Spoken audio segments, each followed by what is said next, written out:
Imagine a massive wave, 1,000 feet tall, rushing toward the west coast of the United States. To put that in perspective, that's taller than the tallest buildings in many cities. This kind of wave is called a mega tsunami, and it's far beyond the size of any normal tsunami we've ever seen. While normal tsunamis caused by earthquakes or underwater landslides are often under 100 feet tall when they hit land, a 1,000-foot wave is on a whole different level. So what would happen if something this huge struck the Pacific coast? First, it's important to know that a wave this size would likely be caused by a massive underwater landslide or a super violent volcanic eruption near the coast. It wouldn't be like the usual earthquakes that caused tsunamis, but more like a sudden collapse of a giant chunk of the ocean floor, pushing an enormous amount of water upward and toward the shore. The energy released would be unimaginably powerful. As the wave approaches the coast, it would move incredibly fast, traveling many miles per hour, much faster than a person can run. Unlike regular ocean waves that you can see rolling gently toward the beach, a mega tsunami is more like a wall of water. It would rise up suddenly, flooding the coastline with massive force. Cities along the coast like Los Angeles, San Francisco, Seattle, and Portland would be in the direct path facing total destruction. The wave would destroy everything in its way: buildings, roads, bridges, and homes, sweeping away cars, boats, and even large ships.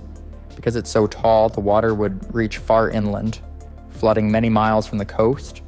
The shape of the land would affect how far it spreads, but low-lying areas could be completely underwater. The damage to infrastructure would be catastrophic, cutting off power, water, and communications for weeks or months. Emergency services would be overwhelmed immediately. The initial impact would cause a huge loss of life, especially in crowded urban areas without enough warning time. Even with modern technology and early warning systems, a wave this large would give very little time for people to evacuate safely. Coastal towns and cities would face a disaster on a scale never seen before in American history. As the wave moves inland, it would carry a massive amount of debris, including trees, vehicles, and parts of buildings, turning everything into deadly projectiles.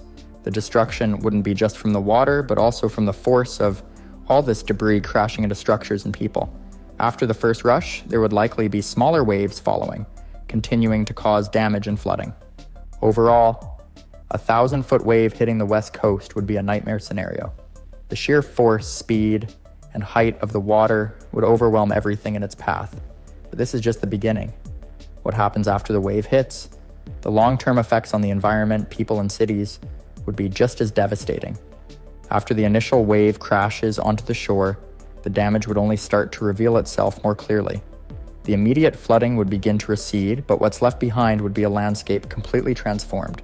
Roads and highways along the coast would be washed away or buried under mud and debris. Bridges might be twisted or broken, making travel and rescue efforts nearly impossible in many places. Ports and harbors, which are vital for trade and supplies, would likely be destroyed or severely damaged, cutting off crucial access for ships. The water from such a massive wave would carry a huge amount of sediment, salt, and debris far inland. This would poison freshwater sources like rivers, lakes, and underground aquifers. Farms and fields would be covered in salt water and mud, making the soil unusable for growing crops for a long time. The loss of food production would add to the already overwhelming challenges faced by survivors. In the weeks following the wave, thousands of people would be displaced, forced to live in emergency shelters or makeshift camps. Cities would struggle to provide basic needs such as clean water, food, and medical care. Hospitals and clinics close to the coast might be damaged or overwhelmed with injured people, creating a healthcare crisis. Power grids already knocked out by the flood would take months to repair, leaving millions without electricity through harsh weather conditions. Environmental damage would also be severe. Coastal ecosystems, including wetlands, beaches, and forests, would be destroyed or severely altered. Many animal species would lose their habitats or die in the disaster. The salty floodwaters could kill freshwater fish and other aquatic life.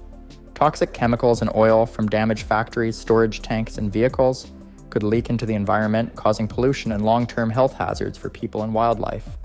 Beyond the physical destruction, the psychological impact would be enormous. Communities shattered by loss of family, friends, homes, and jobs would face years of recovery. Mental health issues like trauma, anxiety, and depression would rise sharply. Governments and organizations would need to provide not only physical rebuilding but emotional support to help people cope with what they experienced. The economic damage would be staggering. Coastal cities contribute billions of dollars to the national economy every year through business, tourism, and industry. The destruction of infrastructure and property, combined with the loss of productivity, could lead to a recession or even a depression in the affected regions. Insurance companies would face huge claims, and rebuilding costs could run into hundreds of billions of dollars, if not more. So while the wave itself might last only minutes, as it crashes ashore, the aftermath would last years or even decades. The ripple effects would be felt not just on the West Coast, but across the entire country as communities try to recover and rebuild from this unprecedented disaster. One of the biggest challenges after a 1,000-foot tsunami hits the West Coast would be dealing with the long-term environmental and climate effects.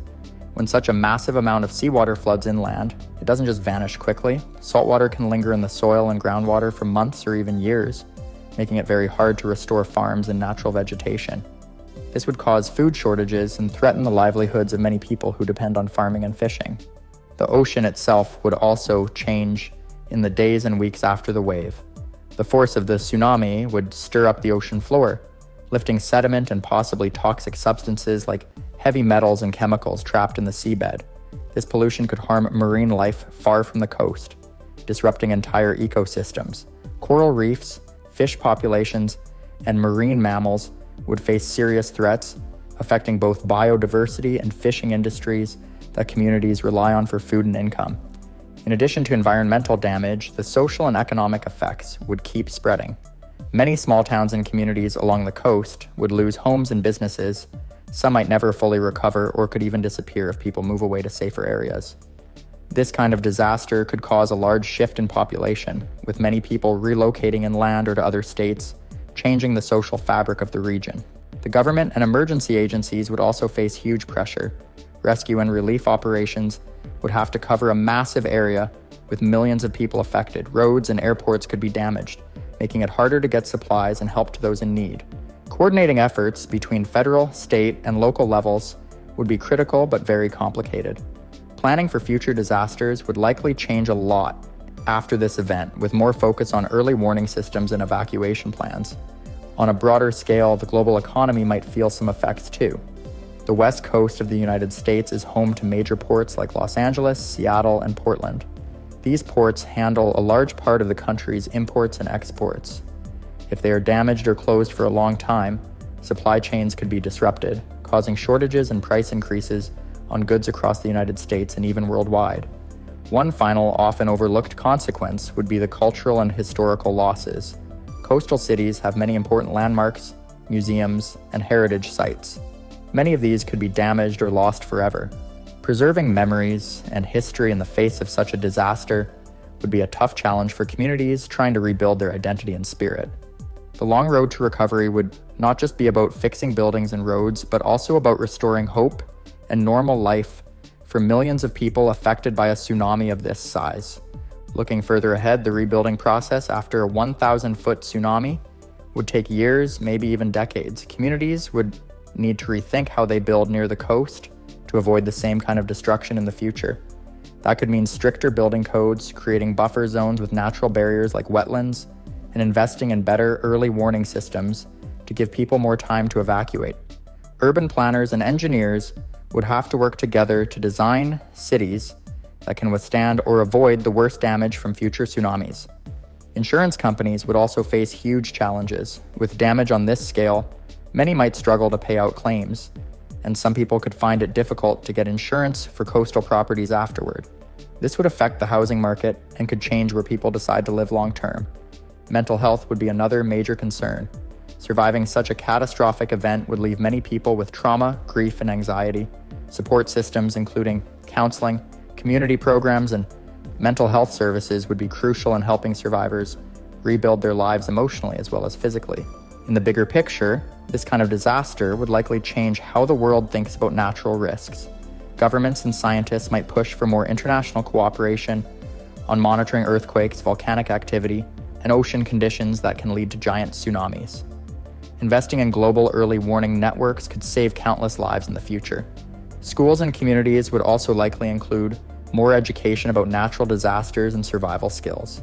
Knowing what to do when a tsunami warning sounds could make a huge difference in saving lives. Drills, clear evacuation routes, and public awareness campaigns would become standard in coastal areas.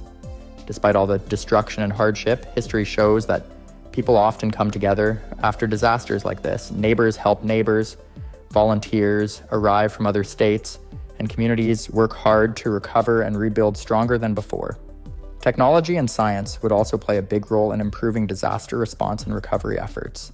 In the end, while the damage from a 1,000-foot tsunami hitting the West Coast would be unimaginable, the response and resilience of people could inspire hope. Preparing for such a rare but powerful event is essential to protect lives and reduce the impact when nature shows its greatest force.